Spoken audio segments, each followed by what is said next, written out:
사도신경으로 신앙 고백 드리시겠습니다. 전능하사 천지를 만드신 하나님 아버지를 내가 믿사오며 그 외아들 우리 주 예수 그리스도를 믿사오니 이는 성령으로 잉태하사 동정녀 마리아에게 나시고 본디오 빌라도에게 고난을 받으사 십자가에 못 박혀 죽으시고 장사한 지 사흘 만에 죽은 자 가운데서 다시 살아나시며 하늘에 오르사 전능하신 하나님 우편에 앉아 계시다가 저리로서 산 자와 죽은 자를 심판하러 오시리라. 성령을 믿사오며 거룩한 공회와 성도가 서로 교통하는 것과 죄를 사하여 주시는 것과 몸이 다시 사는 것과 영원히 사는 것을 믿사옵나이다. 아멘.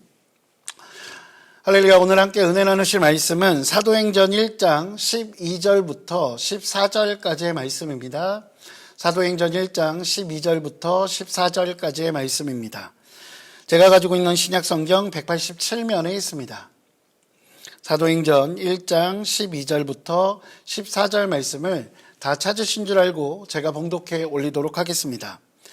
제자들이 감람원이라는 산으로부터 예루살렘에 돌아오니 이 산은 예루살렘에서 가까워 안식일에 가기 알맞은 길이라.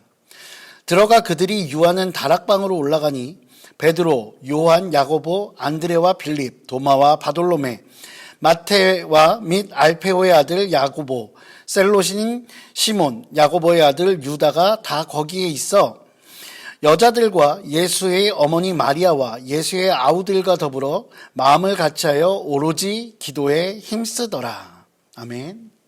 할렐루야. 오늘도 여러분들의 삶 가운데 하나님께서 베푸신 놀라운 은혜가 가득 넘치시기를 주님의 이름으로 소망합니다. 오늘 본문에 등장하는 많은 이름들의 제자들이 있습니다.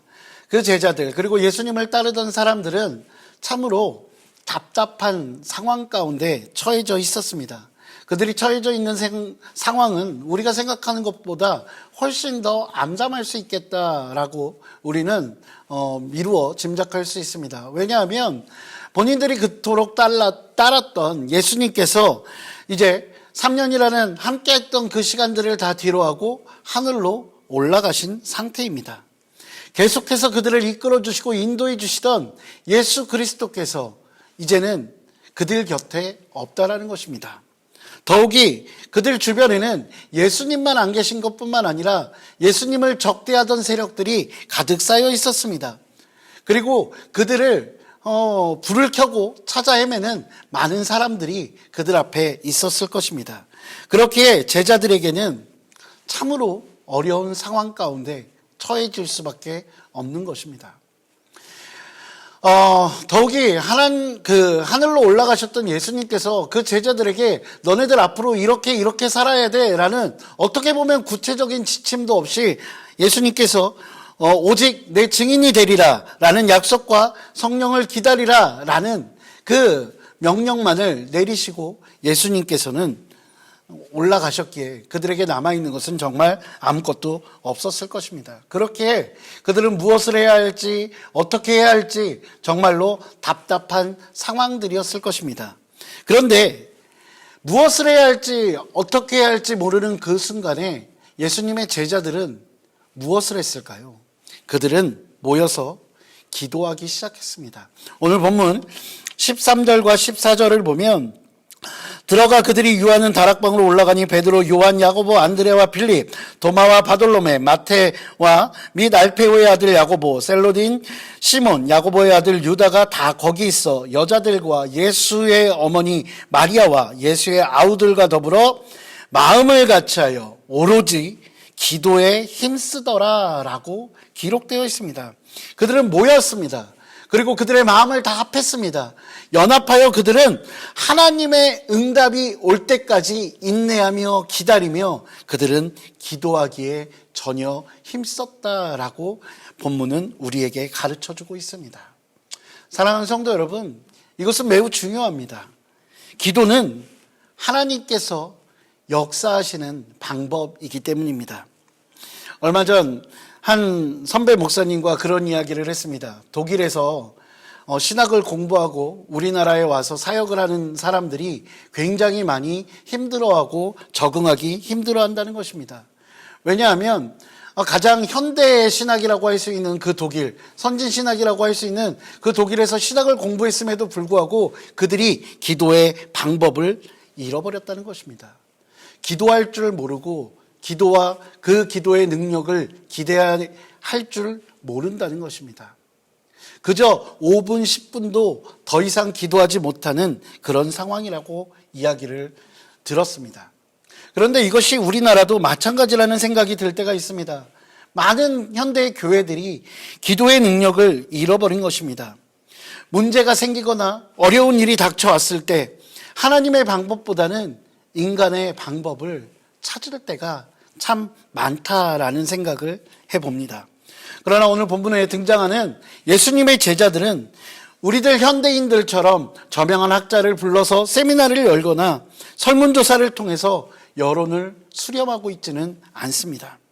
세련된 모습으로 기업들처럼 안건을 올리고 또한 그것을 회의를 통해서 최상의 방법을 찾아내지도 않고 있습니다. 각종 이익 집단들처럼 어떤 자신의 목적을 이루기 위해서 집단 행동을 하거나 시위를 하면서 자신들의 목소리를 드러내고 있지도 않습니다. 물론 필요에 따라서 이러한 회의도 세미나도 그리고 여러 가지 방법들도 활용하고 사용해야 합니다. 왜냐하면 그 모든 것들이 하나님께서 우리에게 허락하신 방법이기 때문입니다. 그러나 그 모든 것들에 앞서서 먼저 행해져야 하는 것이 있습니다. 그것이 무엇입니까? 오늘 성경의 제자들은 먼저 예수님의 약속을 믿고 생명을 걸고 기도에 전혀 힘썼습니다. 언제 응답이 올지도 모르는 그런 상황 가운데서도 그들은 마음을 합하여 온전히 기도하고 오로지 기도했다라고 성경은 우리에게 가르쳐주고 있습니다. 가끔 그런 이야기를 듣습니다. 하나님 앞에 많이 간구하고 오랫동안 기도하고 간구하는 것, 그것이 필요 없다라는 것입니다. 왜냐하면 하나님은 이미 우리의 필요를 알고 계시기 때문이라는 것입니다. 하나님께서 우리에게 약속을 하셨으면 그 약속을 믿는다면 왜 똑같은 이야기를 반복하고 기도하느냐라고 물어보기도 합니다. 사랑하는 성도 여러분, 하나님께서 약속하셨기에 우리는 기도해야 합니다. 하나님께서 약속하셨기에 기도가 필요 없는 것이 아니라 오히려 하나님께서 약속하셨기에 우리는 더 뜨겁게 간구하고 기도해야 하는 것입니다. 에스겔 36장을 보면 하나님께서는 이미 무너질 대로 무너져서 더 이상 자신들의 힘으로 일어날 수 없는 그 이스라엘 백성들에게 회복을 약속해 주시고 다짐하십니다. 그리고 이어서 그래도 내 약속, 그 약속을 이루어지도록 기도하라라고 말씀하십니다.